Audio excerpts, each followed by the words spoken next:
Students, we will start our second chapter, Aesop's Fables. Aesop के fables. Now, what is the meaning of fables? Fable, a short story often with animals as characters.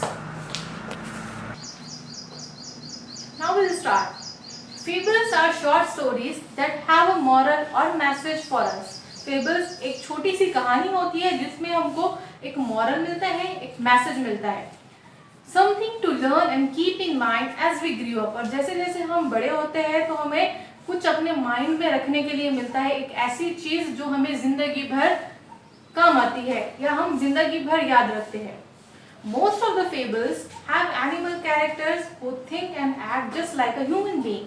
और ज्यादातर fables ऐसे होते हैं जिसमें character जो होते हैं वो एनिमल्स होते हैं, लेकिन वो उनका सोचने का और उनके काम करने का, उनके एक्ट करने का जो वे होता है, स्टाइल होता है, वो just like a human beings, बिल्कुल इंसानों की तरह होता है.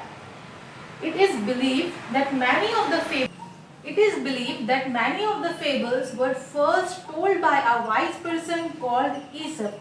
ये ऐसा बिलीव किया जाता है, ऐसा माना जाता है कि बहुत सारे जो फेबल्स है, शॉर्ट स्टोरीज है, वो एक वाइज पर्सन था जिसका नाम था ईसप, उसके जरिए बोली गई है.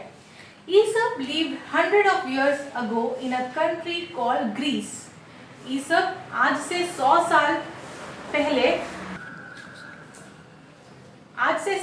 पहले ईसप एक ग्रीस नामी कंट्री में रहा करता था. His stories became so popular that people passed them on from generation to generation. उसकी स्टोरीज इतने पॉपुलर हुआ करती थी कि लोग उसकी स्टोरीज को एक जनरेशन से दूसरी जनरेशन तक पास करते थे. जैसे कि आपकी नानी है तो आपकी नानी ने आपकी मम्मी को, आपकी मम्मी ने आपको, इस तरह जनरेशन टू जनरेशन वो स्टोरीज पास हुआ करती थी. Okay, many proverbs and sayings that we use today are based on these fables. जो बहुत सारे proverbs और sayings, quotations या कुछ भी कॉल हम यूज करते हैं आज के ज़माने में, तो वो कहाँ से ली गई है? वो fables के जरिए हमने ली है. Here are two well-known fables. यहाँ पर हमको इस चैप्टर में दो बहुत पॉपुलर, बहुत well-known fables मिलते हैं.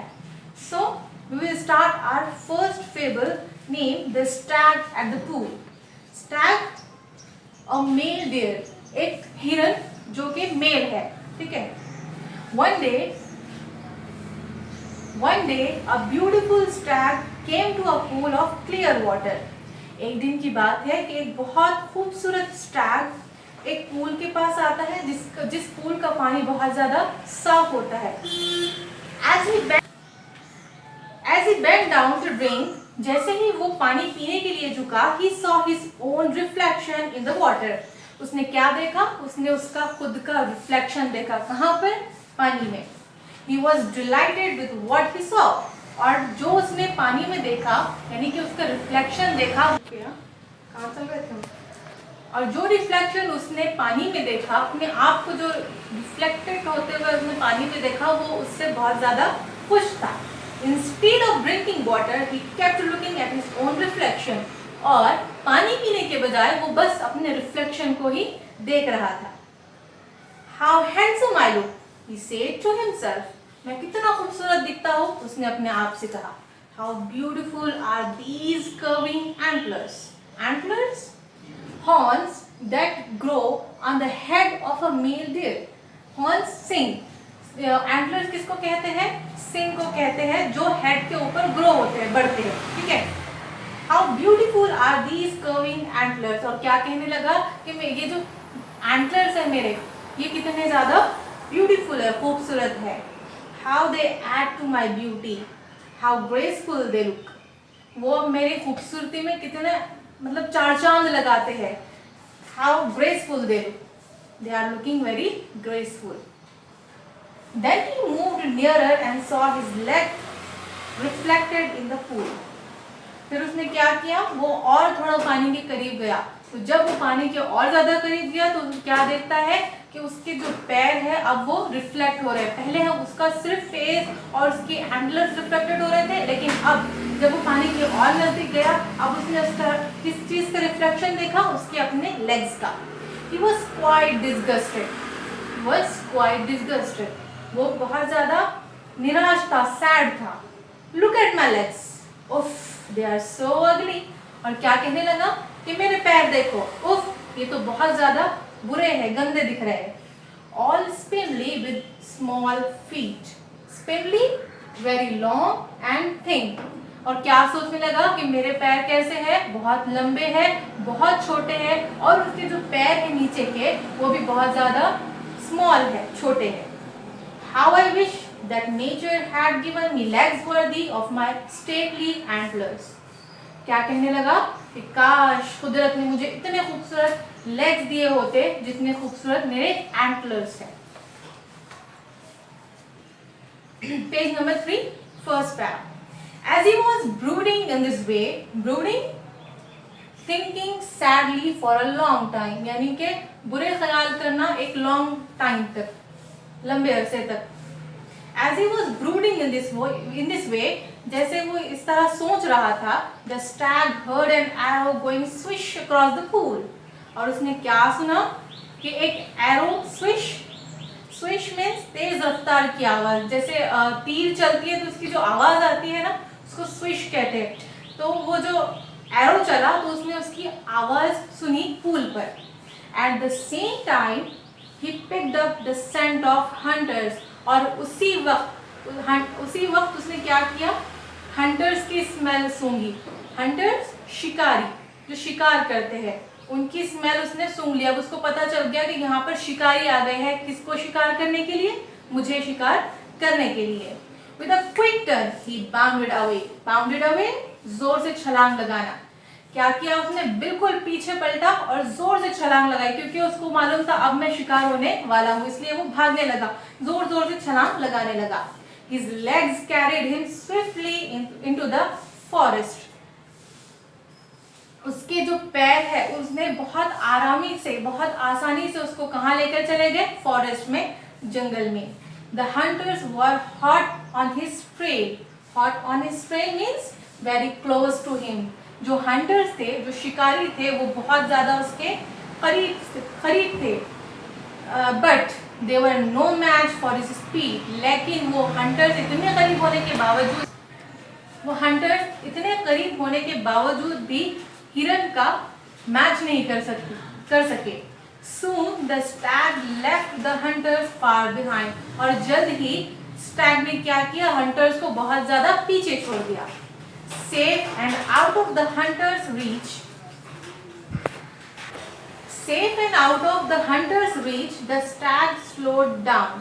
यानी कि बिल्कुल सेफ और शिकारियों की पहुंच से, जब उसने देखा कि मैं अब शिकारियों की पहुंच से बहुत दूर जा चुका हूं, तो उसने अपनी स्पीड स्लो कर दी।